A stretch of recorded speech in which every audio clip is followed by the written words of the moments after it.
Umuntu ophilayo emhlabeni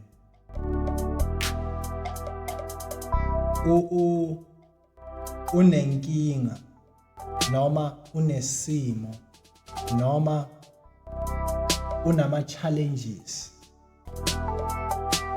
Impilo to everyone inengcindezi yokuthi umuntu mhlawumbe ngokungasebenzi noma umuntu ngendlela aphatheka ngayo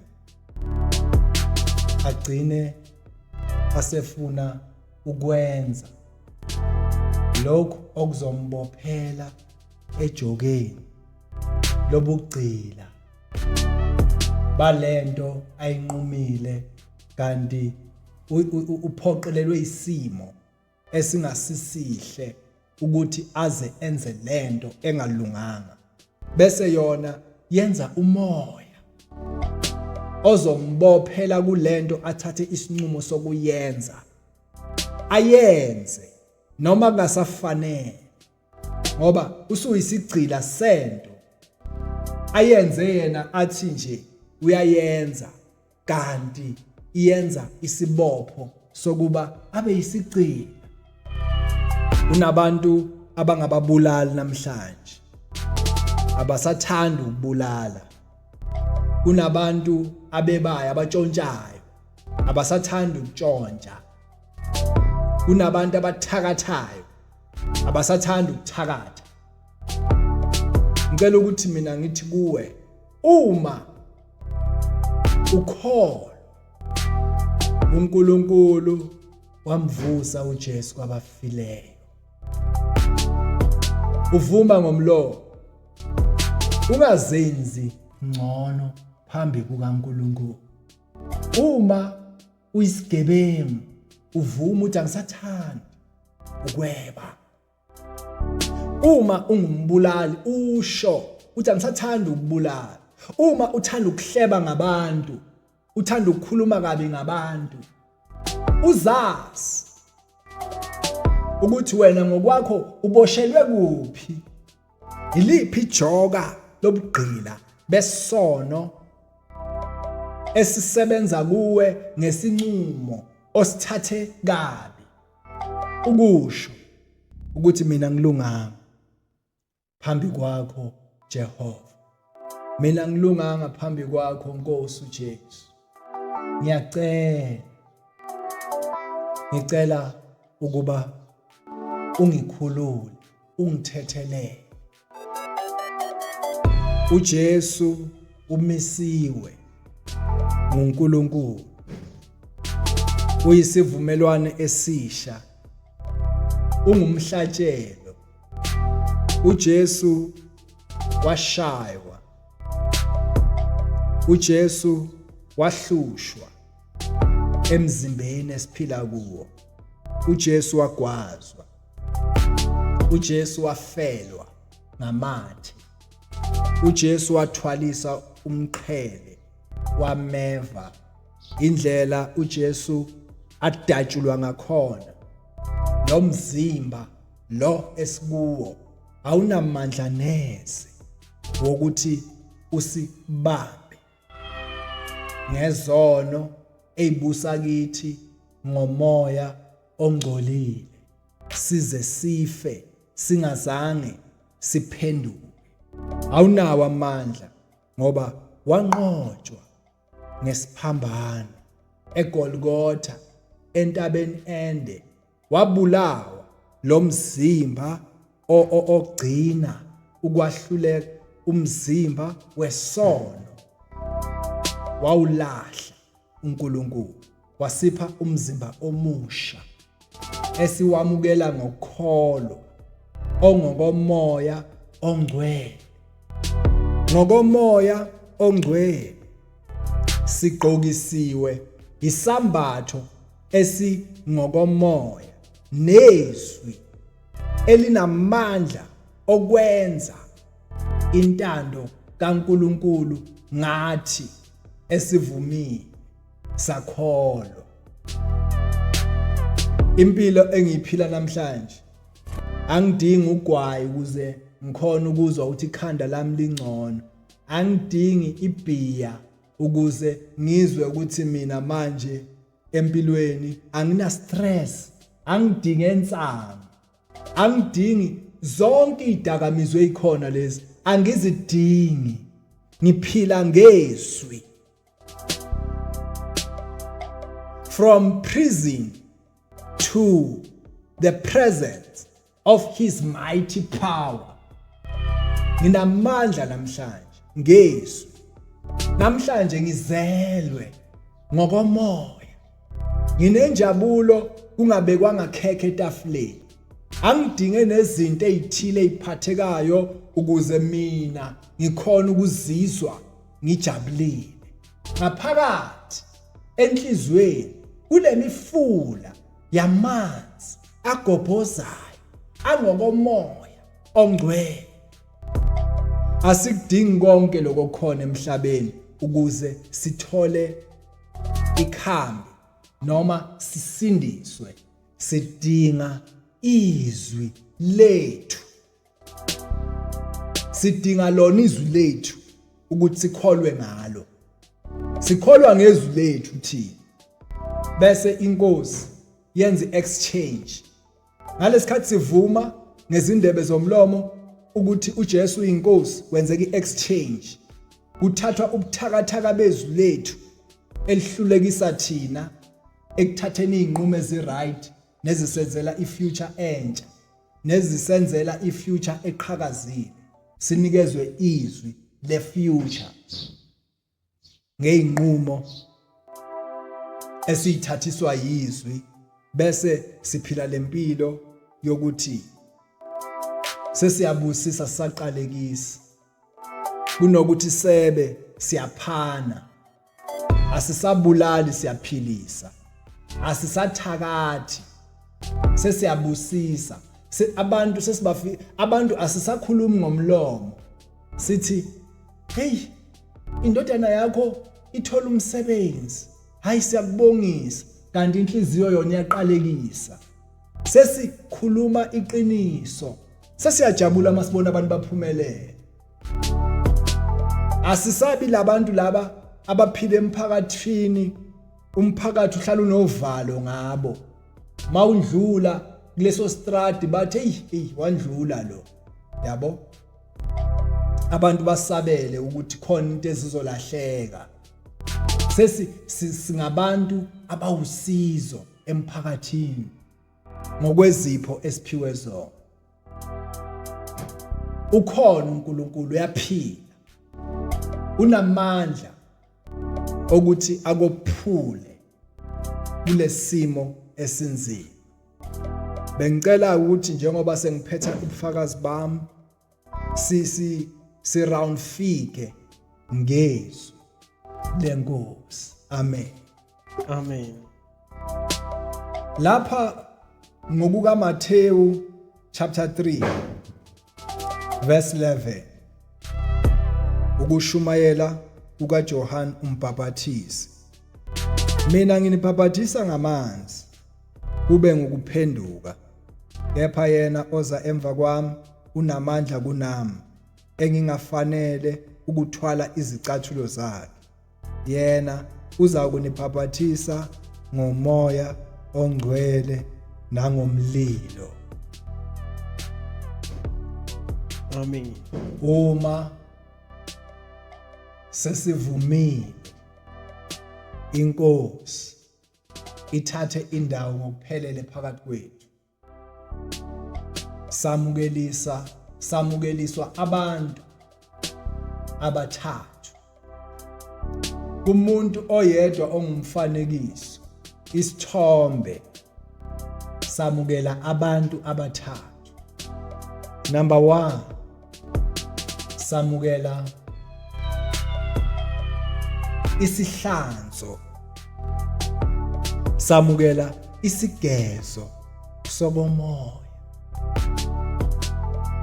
Amanzi ayisigezo, hayi wona ngokwawo kodwa ngokomoya. Nayo nomlilo umele inkonzo le esiphathiswe yona.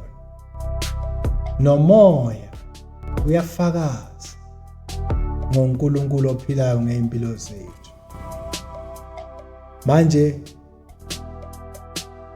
umuntu usuphila ebuthathwini, akasaphila emfanekisweni.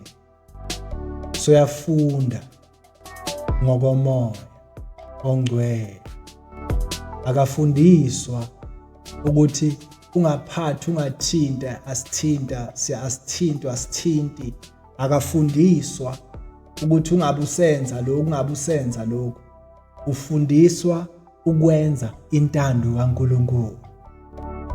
Lithi izwi likaNkulunkulu ophilayo kwenye indawo, oza emva kwami makazidele athabathe isiphambano sakhe, imihla ngemihla angilandele.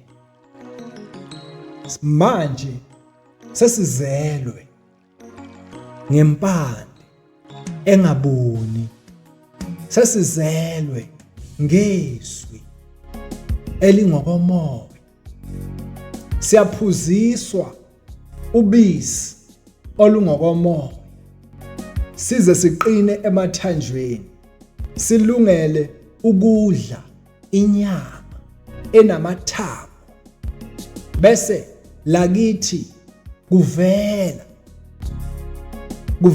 iy'thelo zombuso kaNkulunkulu. Thina singabombuso kaNkulunkulu, thina si-introduction of power that belongs to his heavenly place. Singabantu thina singamagatsha, sisemvinini, singamagatsha, singabantu bey'thelo. Kwesinye isikhathi akudingeki namazwi nje ahlakaniphile. Ngokuzwa nje sikhuluma uyalapheka. Ngokuzwa sikhuluma uyalapheka uma ukholwa.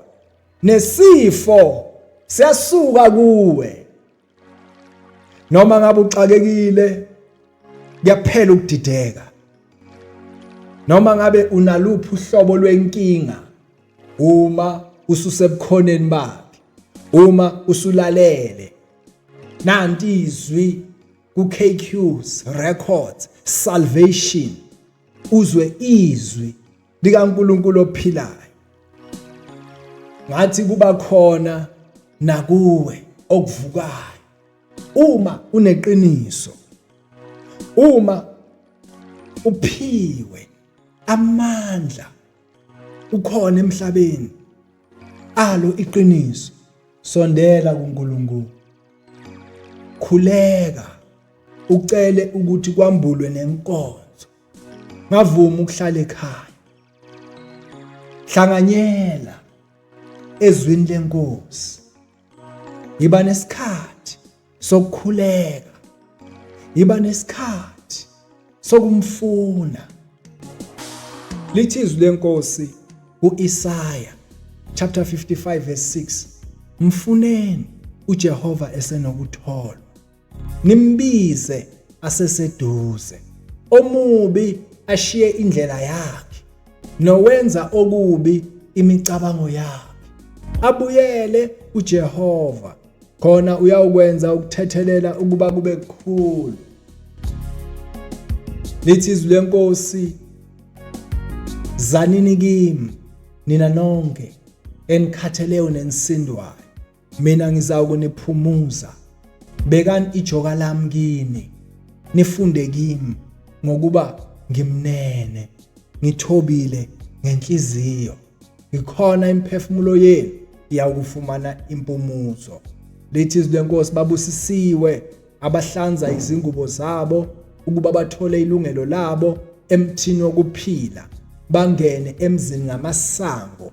Ngaphandle kukhona konke okungcolile, okuyihlazo nokuthi silokhu sikubiza ngamagama. Ngaphandle kukhona konke okungalungile. Khumbula, njengoba kukhulunywa ngeJerusalema emhlabeni, likhona iJerusalem emaphakadeni elenziwe lithi izwi lenkosi linamasango ayi-12 linelinye isango labezizwe lithi izwi lenkosi okungcolile akungeni kulo la emhlabeni siyayihlanza ngokulalela izwi nangokuzindla ngamazwi nangokuligcina izwi nangokulenza izwi nangamandla okwenza imisebenzi emihle siyayihlanza engutsheni engokomoya sibe iphunga elimnandi kuNkulunkulu ngemisebenzi yakhe bese egcineni sikwazi ukuthi siyongena ekuphileni okungunaphakade. Elinye izwi esiliphayo uthi mina ngingu-Alpha no-Omega kusho inkosi uNkulunkulu okhona nowayekhona nozayo umnini mandla onke. Bhekani uyeza namafu namehlo onke ayakumbona nabo abamgwazayo nezizwe zonke zomhlaba ziyawukulila ngaye. Yebo, amen. Lithi izwi lenkosi noze niguge nginguye akaguquki. Igama lakhe uJehova, igama lakhe ungongcwele, igama lakhe ungumlilo oqothulayo, igama lakhe unguNkulunkulu ophezu konke, igama lakhe uyinkosi uNkulunkulu umnini mandla onke. Sizelwe nguye ngamandla angokomoya weqiniso. Singabakhe ngeqiniso, asingabakhe ngezikhundla, asingabakhe ngoba sikwazi ukwenza lokhu nalokhu nalokho. Singabakhe ngeqiniso ngoba wabuzwa ngesikhathi ayosihlawulela emiphambi kombusi wala emhlabeni. Wabuzwa kwathiwa ngabe ngoba isizwe sakubo samlahla, okufakazela ukuthi akasingo wakubo ngokobuzwe. Laba okwakulindeleke ukuba bamvikele ngoba akade engawakubo ngokobuzwe bamchitha. Bathi bona banenkosi yabo, bathi bona inkosi yabo uKesari. Wambuza umbuso uPilate wathi ngabe uyinkosi na? Impendulo yathi usho khona ngoba ngazalelwa lokho ukuba ngifakazele iqiniso. Bonke abaneqiniso bayalizwa izwi lami. Wazela abaneqiniso. Uyazazi wena ngokwakho mfowethu, baba mkhulu, gogo, dadewethu, muntu omusha. Uyazazi wena ngokwakho ukuthi ngabe iqiniso unalo na? Uma iqiniso unalo, vuma ukuzalwa ngomoya wamandla eqiniso eliyisisekelo esiyiso esisekelwe kuso. Usho umbhalo uthi sakhiwe phezu kwesisekelo sabapostoli nesabaprofeti. Vuma ukuzalwa uyoze ufele endaweni engafanele. Vuma, ungavumeli ukukhohliseka ngeminako yakulesi sikhathi. Ukhohliswe izinto ezinhle emehlweni, kanti ngale kwazo kukhona amahlazo azokwenza ukuthi kusasa ungamukeleki endaweni yokuphila. Sesiphetha, siyacela ukusho ukuthi masibuyeleni enkosini, masibuyeleni enkosini ngoba lapho kunemithombo. Abanye balihamba lo hambo, bajika babheke emuva, baphenduka isidulu sikaSawuli. Abanye bazimbele imigodi yemithombo engenakusiza. Sinomthombo. Dala babehlabelele bathi ukhona umthombo wegazi.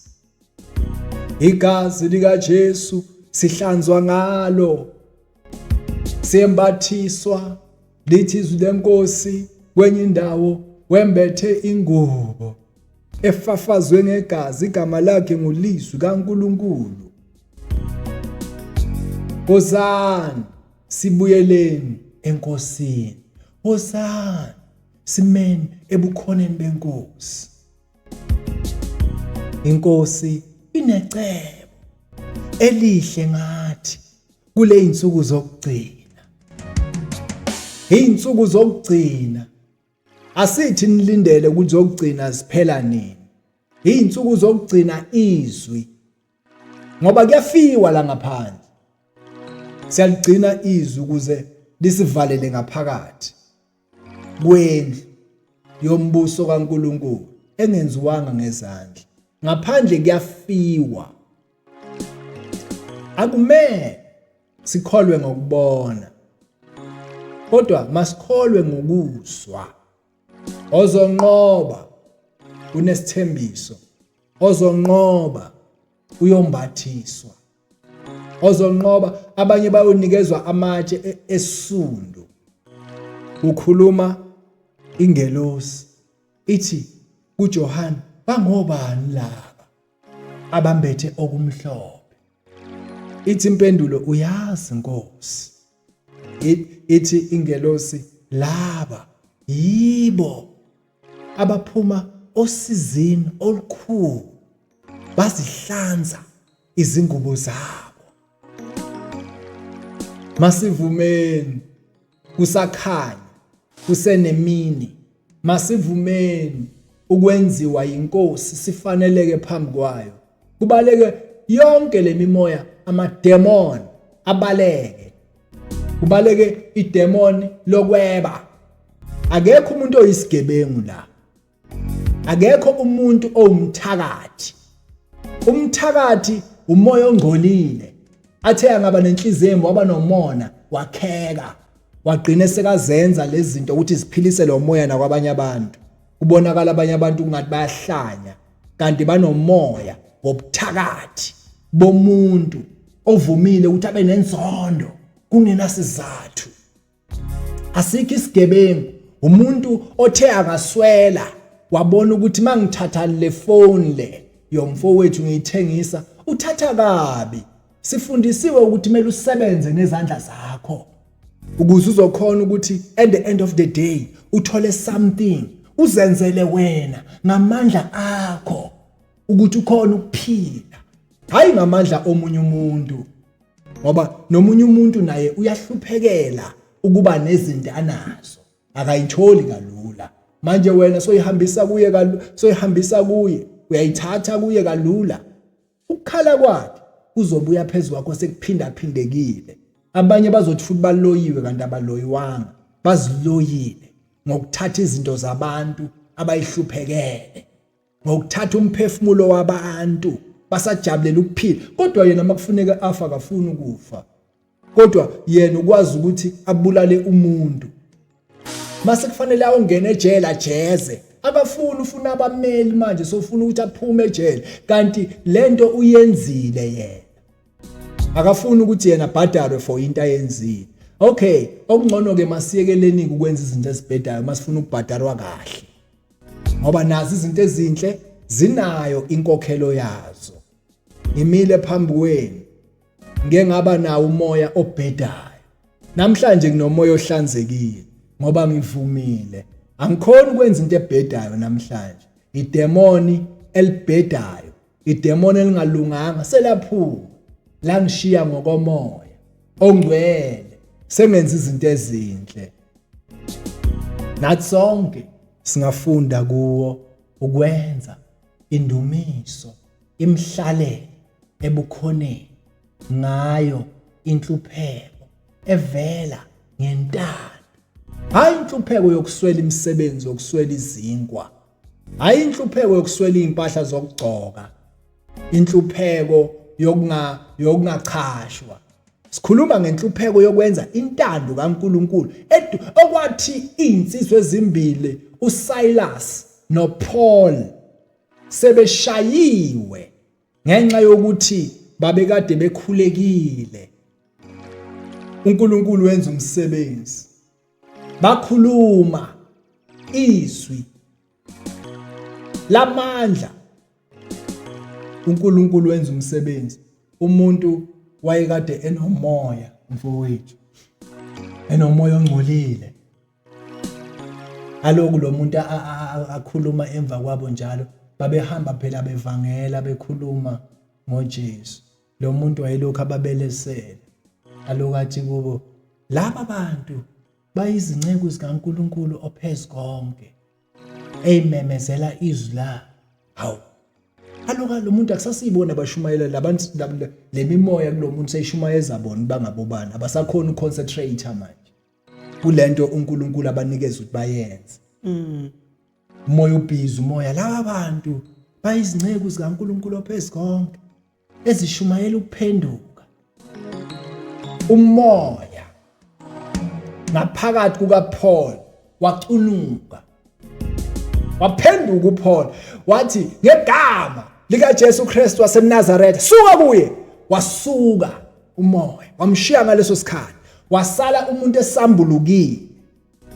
Lithi izwi lenkosi, abantu bakuleyo ndawo baphatheka kabi ngoba lo muntu lo wayekade bazuzela imali ngalo moya wakhe wobungoma lo. Babamangalela kubabusi, babanjwa oPaul bangenacala. Sesiyahlupheka uyabo, sesihluphekela ukwenza okuhle manje.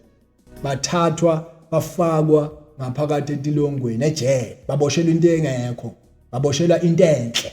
Ake sithi nje baboshelwa ukwenza okuhle. Bangena ngaphakathi. Lithi izwi lenkosi, phakathi kobusuku badumisa, beboshiwe ngamaketanga ezandleni naseinyaweni, badumisa uNkulunkulu ophezukonke. Bamdumisa. Lithi izwi lenkosi ngokungazelele, kwazwakala ukuzamazama kwezulu, kwazamazama nomhlaba, kwazamazanyiswa ngisho nezisekelo zalo itilongo. Kwawamaketanga ezandleni, kwavuleka iminyango ejele. Lithi izwi lenkosi, umgcini izibosha wayelele, ngoba lo muntu mayegadile ugcine yena egade. uNkulunkulu kuphela oneso elingazeli, oneso elingalali. Mhlambe wayeselele unogada. Lithi izwi lenkosi, wathi mayephaphama unogada wabona iminyango ivulekile. Lithi izwi lenkosi, wayephethe inkemba, wayefuna ukukhosha inkemba ethi ufuna ukuzibulala, ngoba okusho ukuthi umthetho ngaleso sikhathi uma kubaleke nje isibosha wena uyabulawa wena. Wayefuna ukuyibulala. uPaul wambona, wamemeza ngezwi elikhulu, wathi ungazilimazi, sisesekhona. Kuthiwa wagijima lo mgcini iziboshwa ethuthumela, wafika phambi koPaul, wawaphansi. Yazi wasarenda, wehla umuntu. Wathi ngimele ukwenzani makhosi ukuze ngisindiswe? Bathi kholwa wena nendlu yakho, yikhona uyawusindiswa. Sebeshayiwe, babathatha loyo muntu loyo, bamikiswa kubabusi, ababusi babakhulula. Bala futhi nokukhululwa kalula, ngoba inkosi yona kuphela enamandla okukhulula umuntu. Bafuna kube khona okulandelwayo. Kwadingeka ukuthi ke bakhishwe kulelo lizwe. Kodwa endlini yalo baba lo wayekade umgcina iziboshwa, basindiswa bonke, babhabhadiswa bonke. Ngoba nale nsindiso ehalf, le nsindiso eshodayo, le yezwi, bese egcineni umuntu akabhabhadiswa ngamanzi, akabhabhadiswa ngokomoya ongcwele, akabhabhadiswa ngomlilo. Iyona lesilathi, iyona lenisandisela abantu abalula.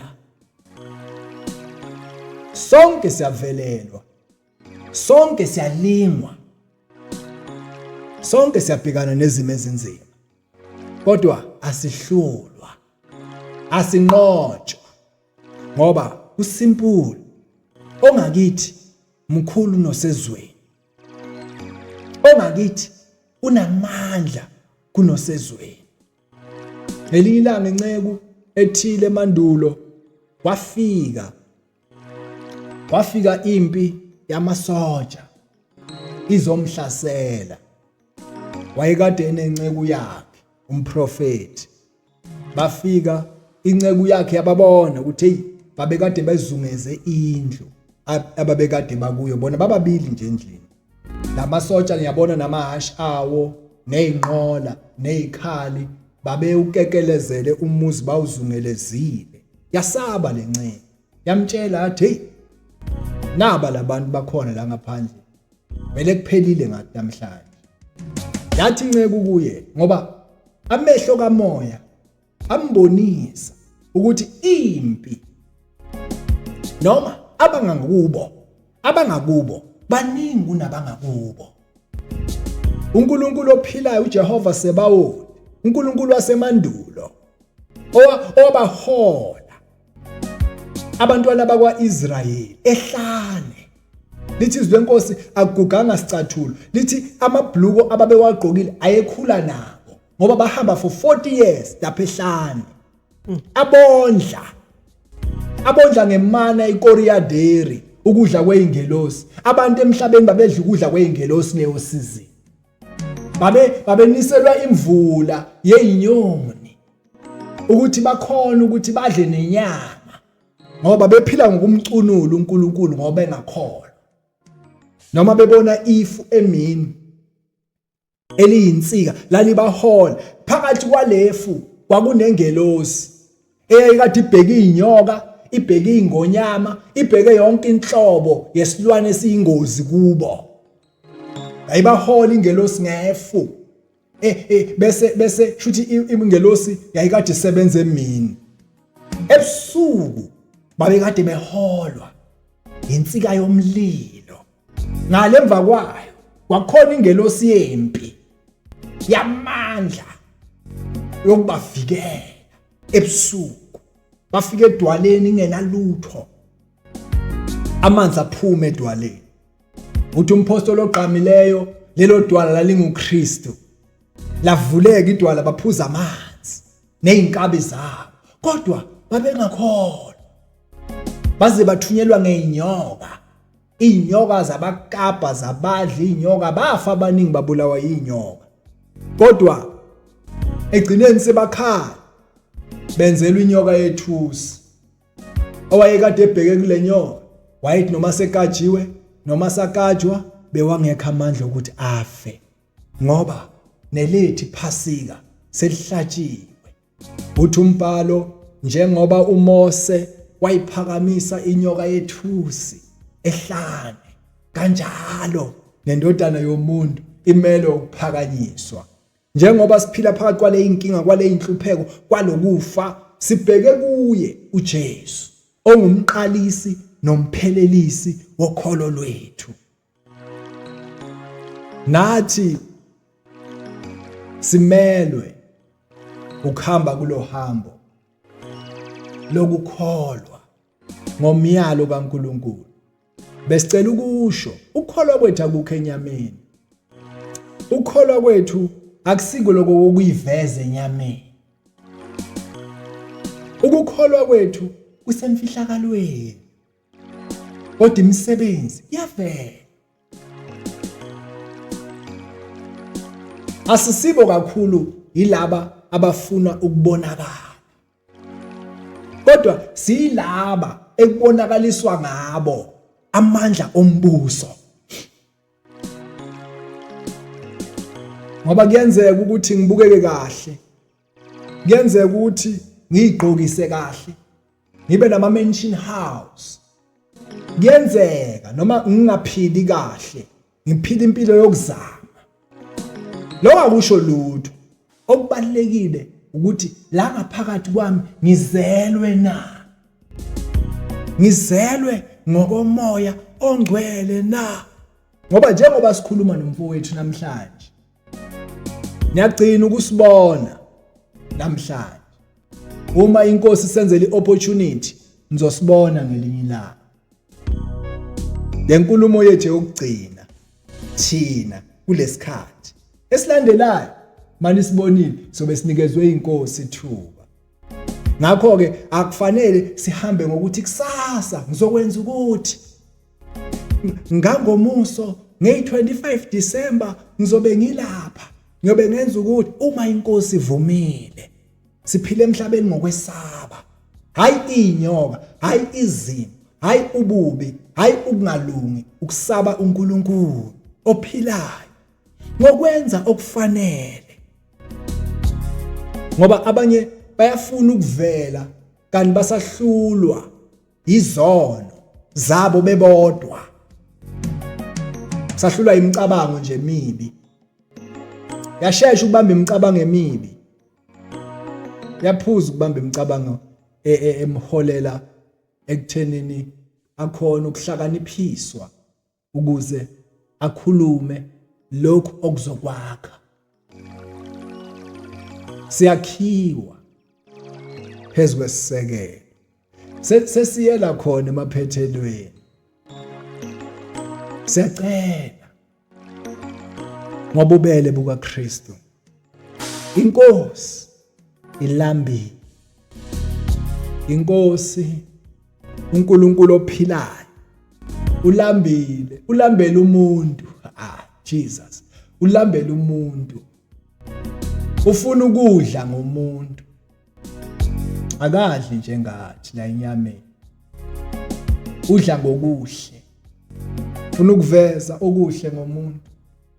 Ungazi uyibukele phansi, ungazi uyibuke ngefamily, ungazi uyibuke ngama great ukuthi wena une great bani, ungazi uyibuke ngokuthi wena uzalwa obani, ungaze uyibuke ngekhaya ohlala kulo noma ungahlala kumjondolo noma ungahlala kuyi4 room noma ungahlala kuyi2 room balibalele embhedeni ungene phansi kwetafula. Ungayibuki ngokuthi wena ubani.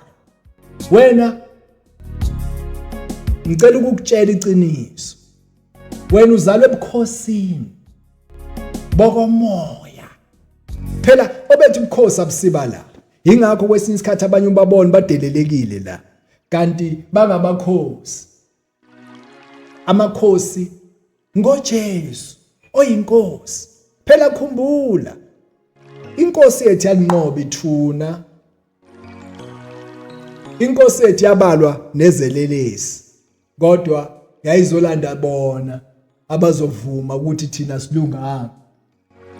Inkosi yangeniswa na umzimba wayo, wangeniswa ebuthunjweni bomhlaba, wavalela umzimba wayo for 3 days, kodwa wavuka uJesu kwabafileyo.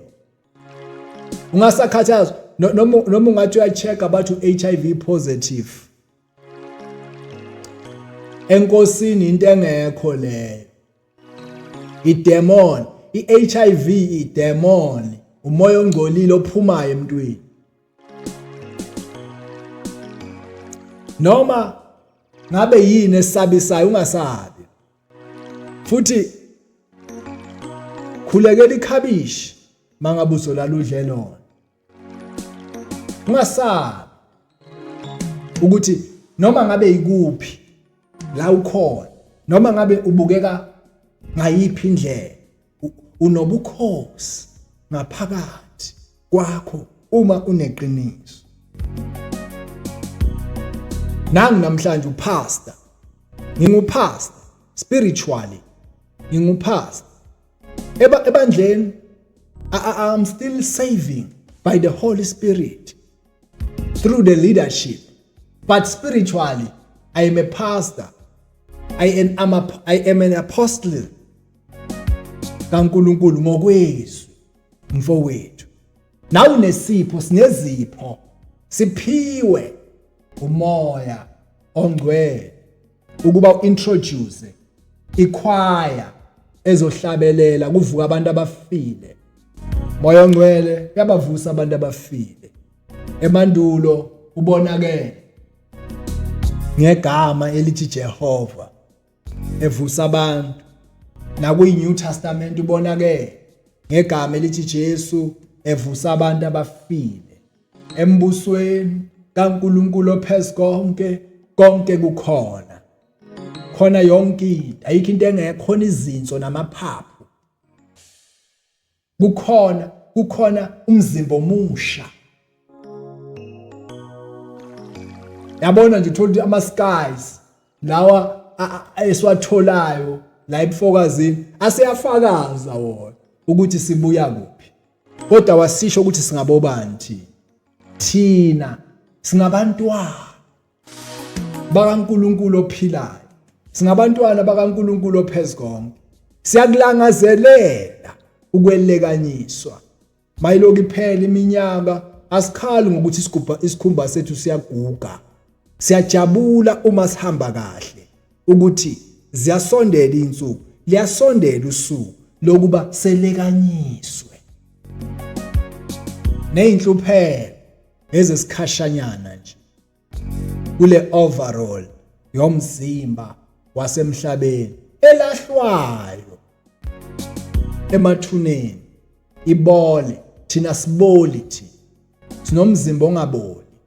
Ngavumi ukuthi uthi usuphumile kulomzimba lobolayo uphinde uyohlala enhluphekweni ngenxa yezenzo zakhe ezimbi, ngenxa yokwenza kwakho okwenzile waphinde wafela futhi kukho kwenza okubi. Egqineni wayolinda endaweni yabafileyo ukhala uhlushwa imini nobusuku. Bathi sonke asazi, kodwa imibhalo iyasazisa ukuthi wakhona umuntu ocebile, wakhona umuntu ohluphekayo. Lo muntu ohluphekayo wayekade lahliwe ngasegcekeni lalo muntu ocebile. Lithi iBhayibheli wayenxanela ukusuthiswa lo muntu ngemvuthuluka ekade iwetafuleni lesicebi. Isicebi sasitamasa, sigcoka ezibubende, sijabula impilo yaso yonke isicebi. Kuthiwa lafika usuku ngoba usuku liyafika. Singalideleli bazalwane usuku lwenkosi liyafika. Lafika usuku. Wathathwa kuqala lohlupheka. Wayobekwa naye esifubeni sikaAbrahama waduduzwa. Wathathwa naye omunye. Wayohlupheka. Kwenzeka iexchange. And lo sikayabona belamsize lo. And lo akakhona ukumsiza. Noma bekuthiwa soyafuna ukumsiza ke kunomhosho omkhulu phakathi kwabo. Abangale bayababona abangale kodwa abakhona ukuya kubo. Nabangale futhi abakhona ukuza ngapha. Laba bayaduduzwa, laba bayakhala. Noma ngabe ucebile, unemali, ngasabi ukunikela abantu abahluphekayo. Futhi bengicela ukuhlebela. Mangabe wenza into enhle, ungakhalisi icilongo. Usutholile umvuzo wakho. Ngafuna ukubonwa. Yenza into yakhe ekusithekeni. Uzokhona na ukuthi uphiwe ekukhanyeni. Wena ngithi unako vele ucebile, ngeke usaphiwe imali. Wena sozophiwa umoya ongcwele, sizophiwa injabulo ukuthi kulokutamasa kwakho lo ube ududuzeka. Uyamkhumbula uCornelius wakumuntu owayerich. Lithi iBhayibheli wayekholwa Cornelius. Lithi futhi uCornelius wayekade abela abantu abahluphekayo izipho eziningi. Lithi izwi lenkosi uCornelius bekanesikhathi sokuthandaza. Beyathandaza nango-9 ekuseni. Uthe asakhuleka uCornelius. Ngokungazelele. uCornelius wabona, wakhanya. Wabona isimo somuntu kungathi ingelosi. Wathuka wasaba. Wathi uCornelius kwenze njani Nkosi? Yathi kuyingelosi yathi Cornelius ungasaba. Ngoba ukukholwa kwakho noma ukukhuleka kwakho nokwabela kwakho abampofu izipho bunyukile kwaba yisikhumbuzo kuNkulunkulu. Ngakho thumela eJopha emzini othile kaSimoni. Ukhona inceku engenisile khona ekuthiwa uPeter. Ucele bakubizele yona. Izokutshela konke kumele ukuthi ukwenze. Cornelius wayeneyinceku zayikholwa nazo, wayithumela zafika lapha eJopha, kanti uNkulunkulu ophilayo uJesu usuzambulile kuyinceku yakhe. Imoto ngaphandle. Kanti sekwambuliwe emva kwaloko zafika inceku zamcela, akazange anqabe. Ngoba ngaleso sikhathi bekwaziwa ukuthi insindiso yakwaIsrayeli, umuntu ongasiwa kaIsrayeli nje bekuyintsha. Insindiso bengeyaka Israyeli, insindiso bekuyinto yakaJuda,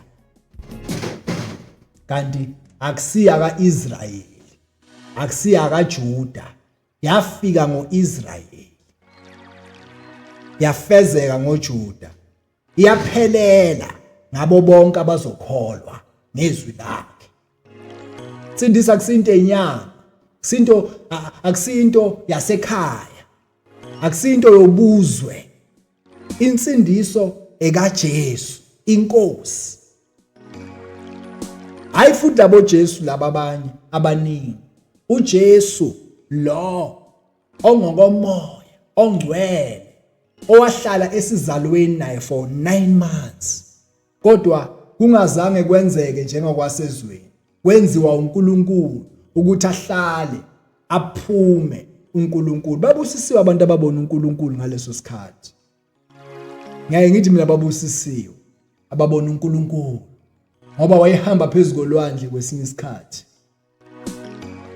Kwesinye isikhathi bekhuluma nomuthi nje umlalele, bekalalelwa yihlahla, bekalalelwa yizivunguvungu. Indoda le eyakhuleka, izinkwa ziyi5 nezinhlanzi ziyi2, yakhuleka indoda. Azange zande izinkwa,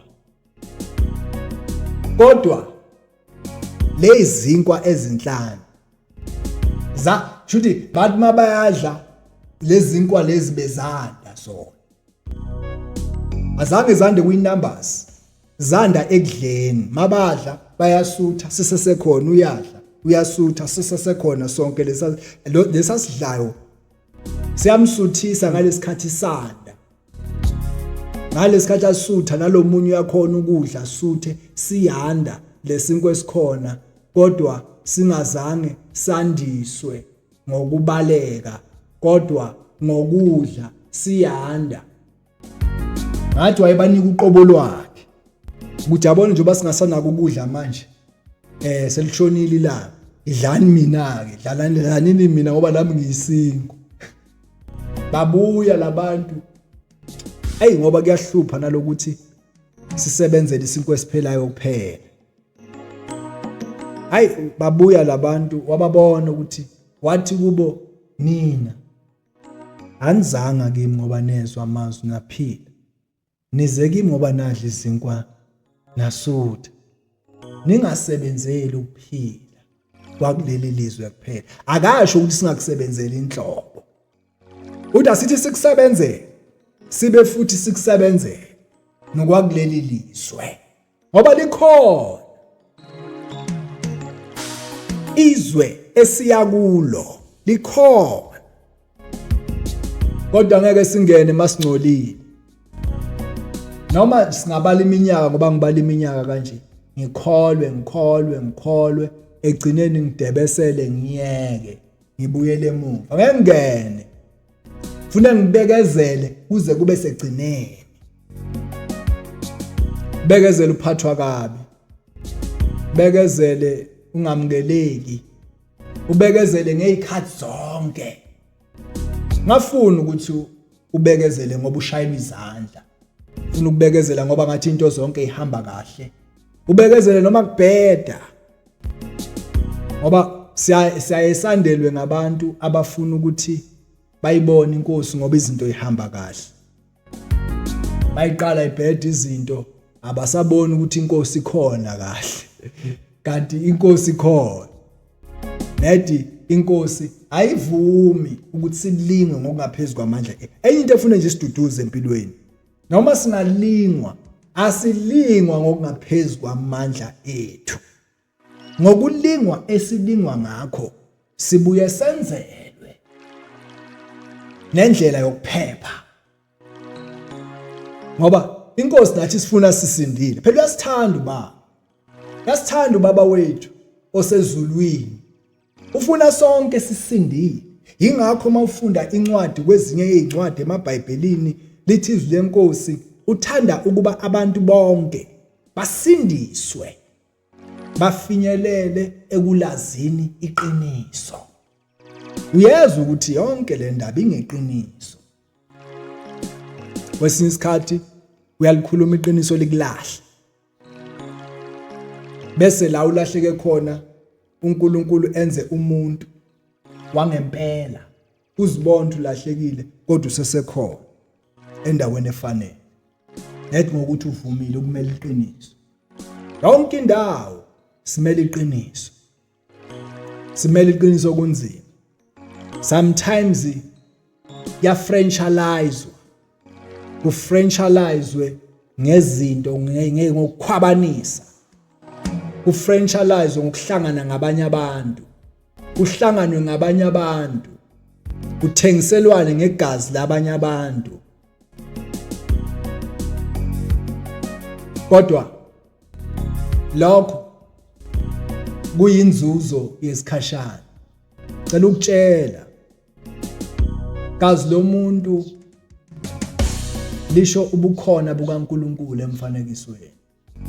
Uyahambelana. Uyahambelana. Ngafuna ukubona ngalesikhathi sekunzima. Ngoba abanye abaphunyuki. Xwayiseka, buyiseka, boniseka, khuzeka. Then uzokhona ukuthi uthole indlela ekuyiyona. Ungabona abantu bafa nje obafa kangaka, bafa ngathi amaphela. Uzusho ukuthi haya yikho lento abanaNkulunkulu labantu. Baye badutshulwa ngathi bayinyamazana.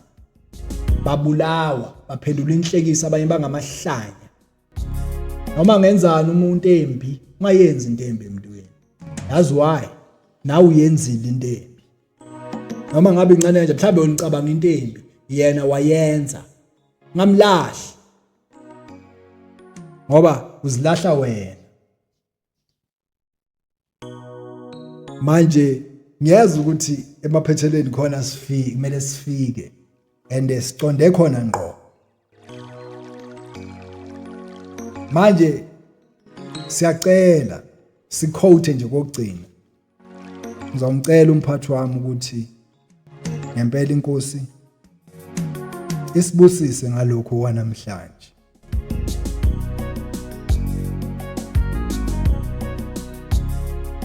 Ngokuka Marku chapter number 12.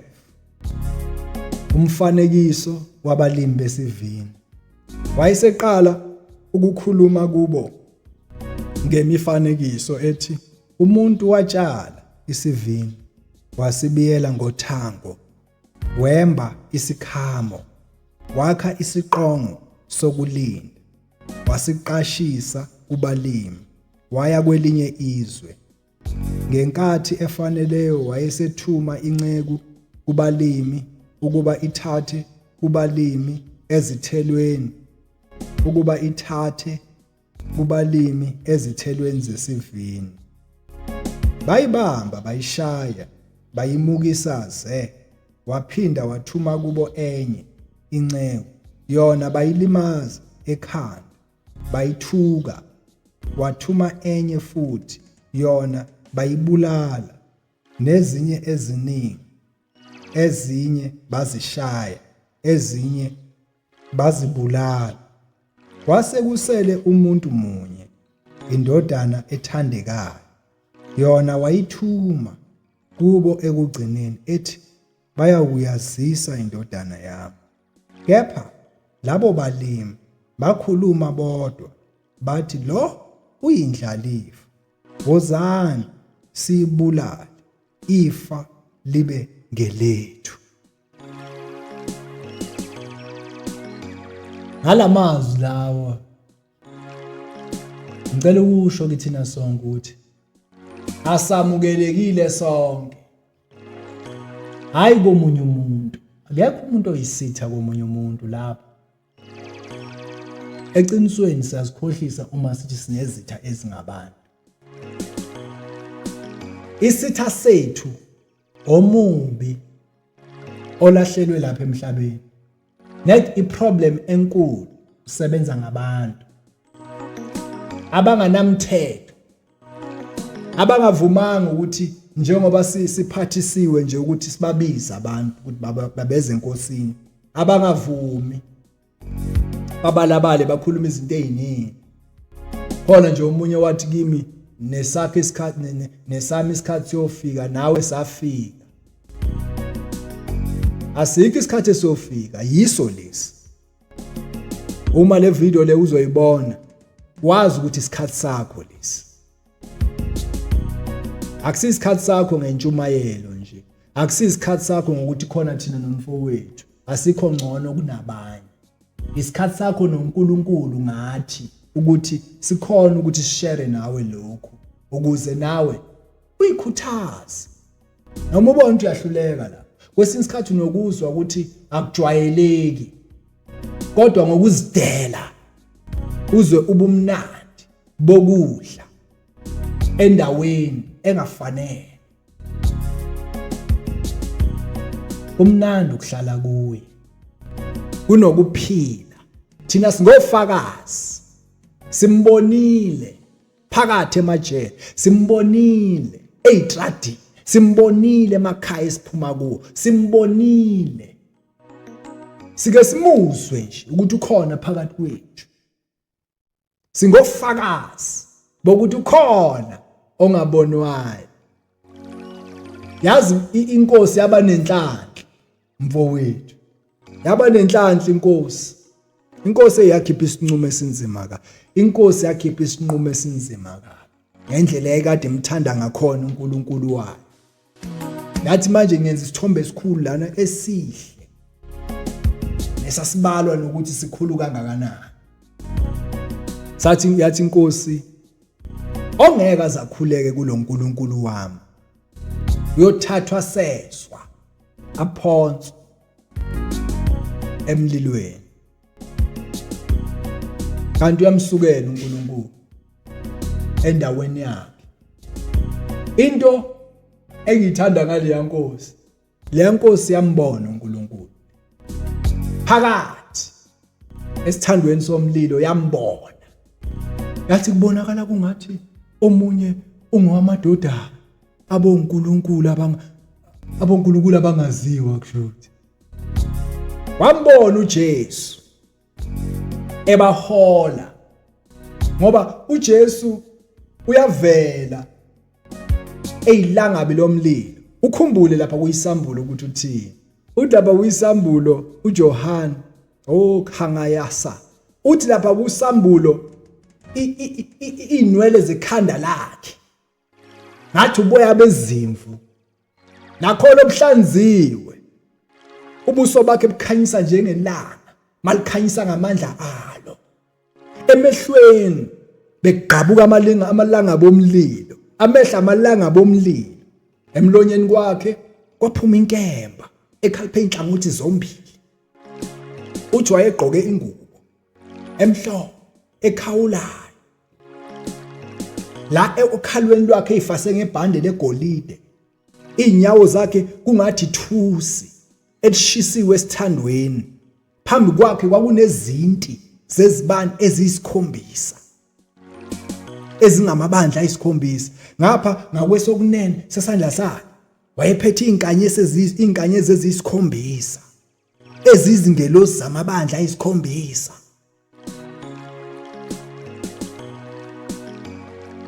uJesu inkosi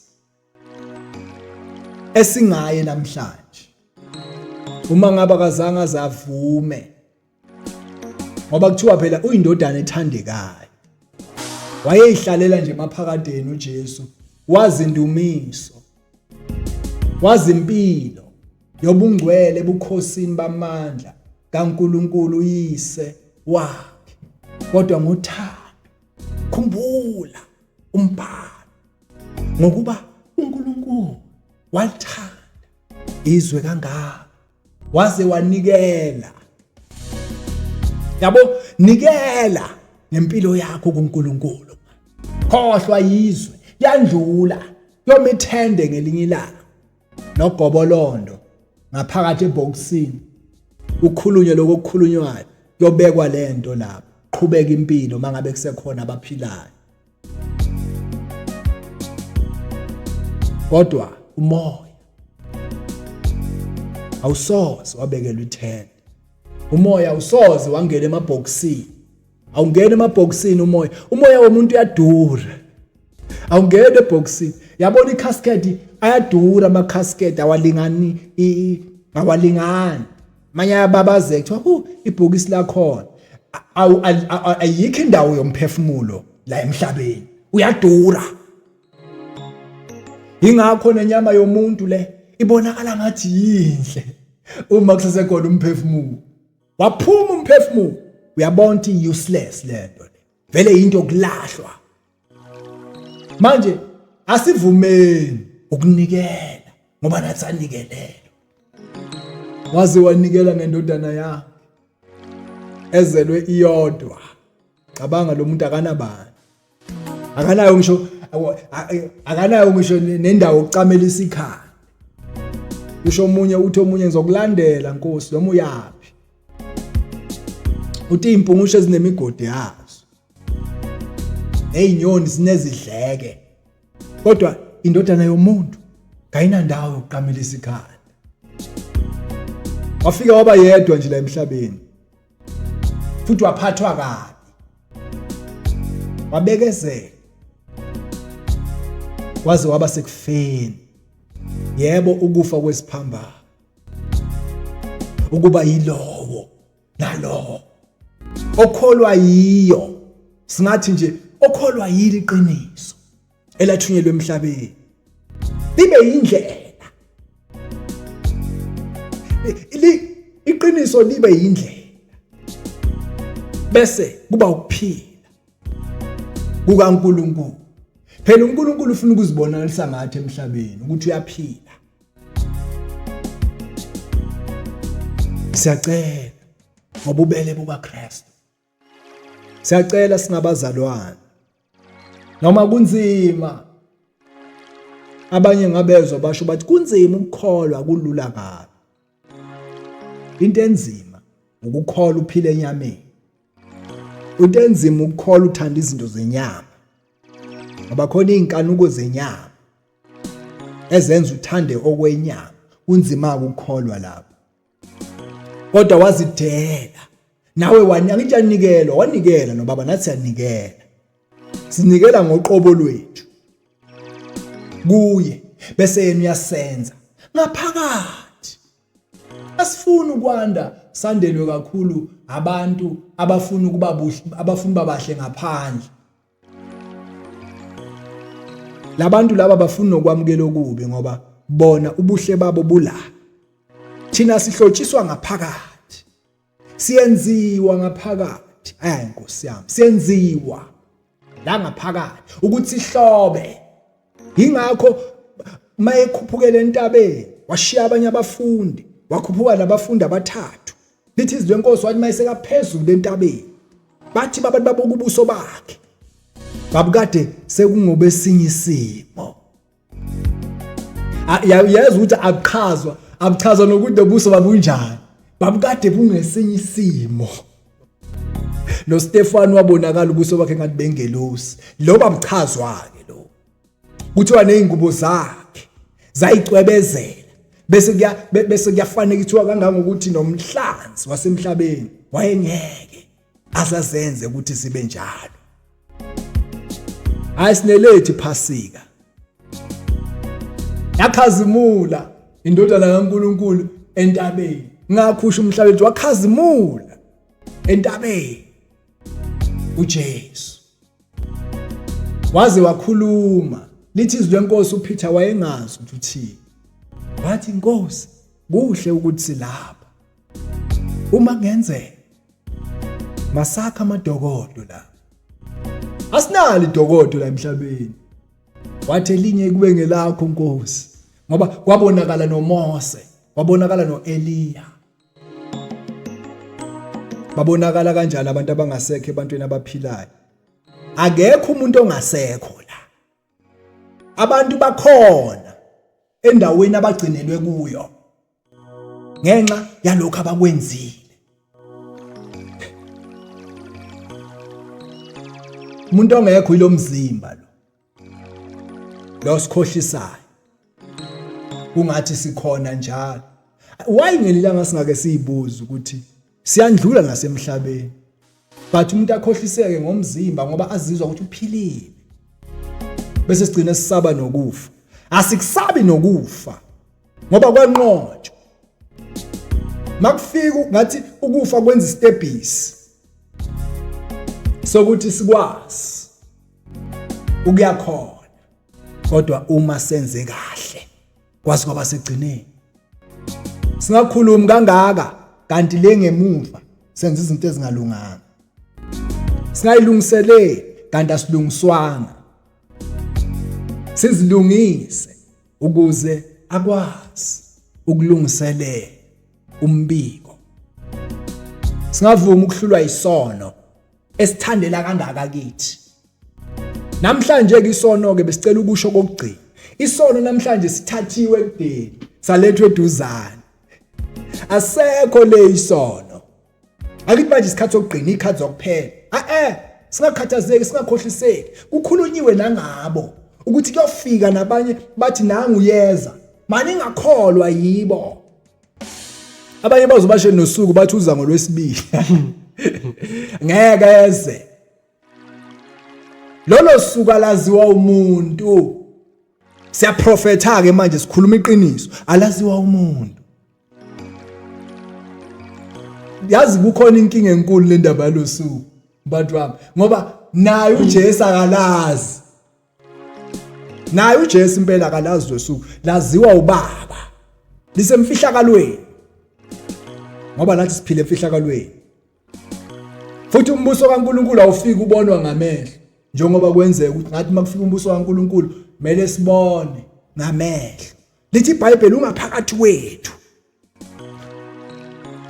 yoba ngathi yaphuka Nkosi yami Nkosi uJesu yoba ngathi siyaphupha kanti kwenzeka kwamampela uyabona mosemaphushweni uyaphupha uvuke ekseni ngenzeki yonke into boyiphupha kodwa mangabe eza yena ngoba ngathi siyaphupha kanti kwenzeka yona kwamampela manje singakhohliseki masihlale embhalweni futhi neBhayibheli masilithatheni siligcine ngoba liyaphela la encwadini kungathi niyaprofeta siligcine phela ngicela ukukuxoxela lo olwayo uyalwa wazi kahle yabona nje thina ngoba isikhathi singasazi singasinaki uyasazi uSathane isikhathi naye akasazi sona ngempela exactly kodwa uyazi ukuthi kuseduzane kabi manje wenza sure ukuthi uyabulala usebenza overtime ubulala ubusuku nemini futhi akancengani ke njengoba mhlawumbe ufuna esincengane thina ukuthi hayi phela sindiswa phela waza phela yena akancengani masakutholile yena namhlanje abanye basha omunye ku life sentence ngoba sikhuluma nawo manje uyayisola okay singakhuluma kakhulu ngabantu abangaseke emhlabeni ngoba abanye bathi sibabonile sibazwile yini noma siprofet ake sikhulume ngalabantu ukusha life sentence wathathwa abangane ebusuku la hamba naye abathi umama uyamkhuza hayi Mike sesebusuku hayi man namhlanje udonsa i-life sentence mela save 25 years mangabe bafuna half and kunzima kakhulu njengoba abanye basiphika nje isihogo, hayi uyosibona lapha ukuthi wona sikhona. Angithi abanye bazi baqamba bangabavume ukuthi isihogo sila emhlabeni. Saya kuso. Awukho umlilo othi mawubasiwe uvela uvutha ushisa ungazwanga ukuthi uzoshisa. Yakutshela umlilo ukuthi ngizoshisa mina. Ngoba mawuloku ushisa uyahlehla. Uyasondela mangabe kusafuneka ushise, kodwa mawushisa uyahlehla. Alokusho kuzwa la kusho ukuthi kukhona uma ungazange ukuvuma. Is either usebenziswa isitha noma uyavuma ukusetshenziswa inkosi. Is either uyabanda noma uyashisa. Mawuyisivivi uzohlanzwa. Awuncengwa ngento enhle. Lento ngiyayithanda. Mangaba amehlo ami abona inkosi ngiyoyibonga. Ngithi inkosi awuncenga umuntu ngento enhle. Usathana uyancenga ngento embi. Ncenge. Ayakho uyizwe ukuthi yazi manje ngifanelekile ukuthi manje ngingayenza. Kanti wena usufile wena. Sufile. Njengoba kungalalelwa nje. Isikhathi esakhuluma ngalalelwa ngisho abazali abasahlonishwa. Abantu abasakhona ukwenza imisebenzi emakhaya. Bayivalela ngale baloku babukile. Mangabacelwa wenza ukuthi uyacasulwa. Kodwa lo muntu ubheka ukuthi asizwe ibona labantu. Ukuthi akhona uqhubeka ephambili. Masibuyeni. Umntwana abe umntwana. Oyiteenager abe yiteenager. Umuntu omusha abe umuntu omusha. Osekhulile futhi kubonakala. Ukuze sizokwazi nathi ukuba sesigabeni esifanele. Sesiyaphetha. Ukhona uNkulunkulu njengamanje. Ubekhona izolo. Ubekhona phakade. Uhleze khona. Akapheli. Wenze yonke into yaba nani nomkhawulo wayo. Kodwa yena unlimited. Akalinganiseki. Uyakhuluma kayi-1. Azwakale. Billion years. Akhulume kayi-1. Azwakale kuze kube kayi-billion.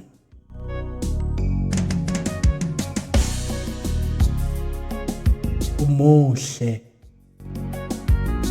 Inkazimulo yakhe yesabeka. Uyasithanda. Besicela wonke umuntu awasiphakamisa isandla. Wavuma.